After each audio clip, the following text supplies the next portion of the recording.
بسم اللہ الرحمن الرحیم وبہ نستعین وصلی اللہ علی نبینا محمد وعلی آلہ وصحبہ اجمعین ومن تبعہم بإحسان الی یوم الدین وبعد۔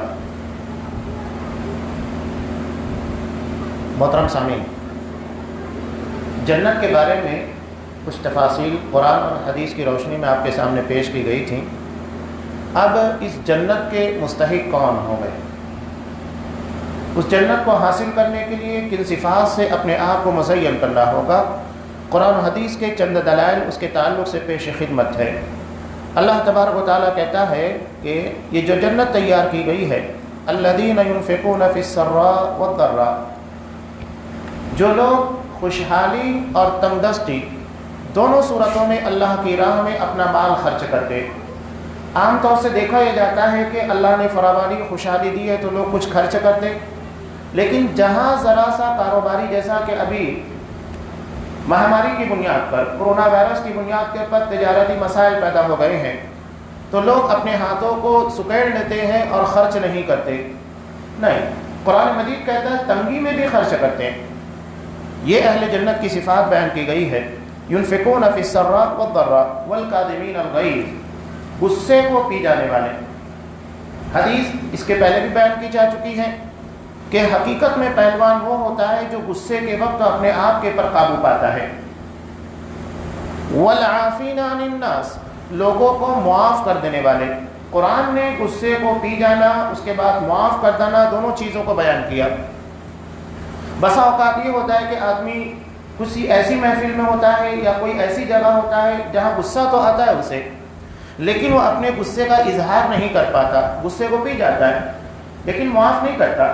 جب موقع ملتا ہے تو برابر اپنے غصے کی بھڑاس نکالتا ہے۔ اسی لیے قرآن مجید نے غصہ پی جانے کے ساتھ معاف کرنے کا بھی تذکرہ کیا۔ صرف غصہ پی جانا کمال نہیں، معاف کر دینا بھی کمال ہے۔ تو ایسے احسان کرنے والوں کو اللہ پسند کرتا ہے۔ والذین اذا فعلوا فاحشہ، جب یہ کوئی بڑا گناہ کر لیتے، گناہ کبیرہ کوئی بھی ہو جائے، جھوٹ ہے، غیبت، چغلی، زنا، چوری، جو بھی بڑا گناہ ہو جائے، تو یہ لوگ کیا کرتے ہیں؟ او ظلموا انفسهم، یا اپنے آپ کے پر ظلم کیا ہے، ذکروا اللہ فاستغفروا لذنوبہم، خاص طور سے اللہ کو یاد کرتے ہیں اور اپنے گناہوں کی مغفرت طلب کرتے ہیں۔ ومن یغفر الذنوب الا اللہ، اور اللہ کے سوا کون ہے جو گناہوں کو بخشنے والا ہے؟ اور جس گناہ کو انہوں نے کیا تھا اس کے پر اصرار نہیں کرتے، یعنی کنٹینیو وہ کام نہیں کرتے۔ ہو گئی، خطا ہو گئی، غلطی ہو گئی، لیکن اس کے پر مستقل جمع نہیں رہتے ہیں، توبہ کرنے کے بعد اسے ترک کر دیتے ہیں۔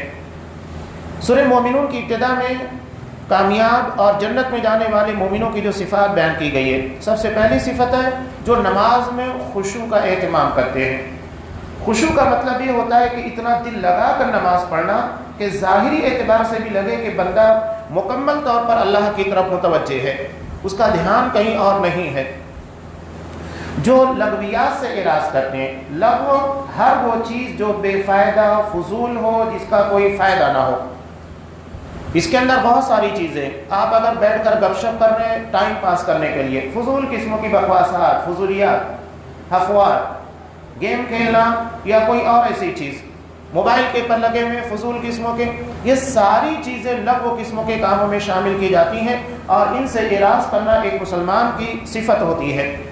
زکوٰۃ کے ادا کرنے والے، اپنی شرم و گاہوں کی حفاظت کرنے والے، سوائے اپنی بیویوں اور اپنی لونڈیوں کے، اس لیے کہ اللہ نے اس بات کی اجازت دی۔ اب اس کے علاوہ جو تلاش کرے، یعنی یا اپنی بیوی یا لونڈی، اس کے علاوہ کہیں سے بھی اپنی خواہش کو پورا کرنے کی کوشش کرتا ہے تو یہ قابل ملامت ہے۔ جو امانتوں کے اور عہد کے پاسدار ہوتے ہیں، امانت صرف مال کی نہیں ہوتی ہے، باتوں کی بھی ہوتی ہے۔ آپ نے کوئی بات بتا دی، کوئی اہم چیز بتا دی، نہیں، آپ اس کو نہیں بتا سکتے، اس کی حفاظت کرنا ضروری ہے۔ اور جو اپنی نمازوں کے محافظ ہیں اور یہی جنت کے وارث بننے والے ہیں۔ علامہ عزیز نبی کریم صلی اللہ علیہ وسلم نے ارشاد فرمایا، جو شخص طلب علم کے لیے گھر سے نکلا، اللہ تعالیٰ اس کے لیے جنت کا راستہ آسان کر دیتا ہے۔ مسلم کی روایت بتاتی ہے، اس لیے کہ جب آپ دین کا علم حاصل کریں گے تو یہی وہ راستہ ہے جو آپ کو اللہ کی جنت تک لے کر جائے گا۔ دوسری روایت میں آپ صلی اللہ علیہ وسلم نے کہا، جو شخص اچھی طرح وضو کیا، پھر اشہد ان لا الہ الا اللہ وحدہ لا شریک لہ واشہد ان محمدا عبدہ ورسولہ، یہ دعا پڑھی تو اس کے لیے جنت کے 8 دروازے کھل جاتے ہیں، جس دروازے سے چاہے داخل ہو۔ نماز کے لیے آنا، وضو کرنا، اس کے بعد یہ دعا پڑھنا، اس کی بہت بڑی فضیلت ہے، اس دعا کا اہتمام اس لیے کہ آپ نماز پڑھنے کے بعد بندے کو احساس ہوتا ہے کہ میں اپنے پروردگار کے سامنے کھڑا ہوں۔ نماز کی سب سے بڑی خاصیت قرآن مجید نے بیان کیا، تنہا عن الفحشاء والمنکر، یہ تمام قسموں کے بے حیائی، بے شرمی اور فضول قسموں کے کاموں سے، خلاف شریعت کاموں سے روک دیتی ہے۔ جب آپ ہر قسموں کے غلط کاموں سے رک گئے، اس کا مطلب یہ ہے کہ آپ کے لیے جنت کے 8 دروازے کھل گئے اور وہ راستہ آپ کے لیے آسان ہو گیا۔ نبی کریم صلی اللہ علیہ وسلم نے حضرت ثوبان سے کہا تھا، جب انہوں نے کہا کہ اللہ کا رسول مجھے جنت میں داخل ہونے والا کوئی عمل بتا دیجئے، آپ نے فرمایا سجدہ بکثرت کرو، کیونکہ جو بھی سجدہ کرو گے اللہ تعالیٰ اس کے عوض درجہ بلند کرے گا اور ایک گناہ معاف کرے گا۔ سجدے کا مطلب یہ ہے زیادہ سے زیادہ نماز ادا کرنا، فرض نماز ہے، سنت ہے، نفل ہے۔ آپ جب بھی مسجد میں داخل ہو 2 رکعت ادا کریں، جب بھی آپ وضو بنائیں تحیۃ الوضو کے طور پر 2 رکعت نماز ادا کریں۔ تو یہ نفل نماز ہے، اس کا جتنا اہتمام ہوگا، جتنے سجدے ہوں گے، اتنا اللہ کے یہاں پر منزلت بلند ہوگی اور گناہ معاف ہوں گے۔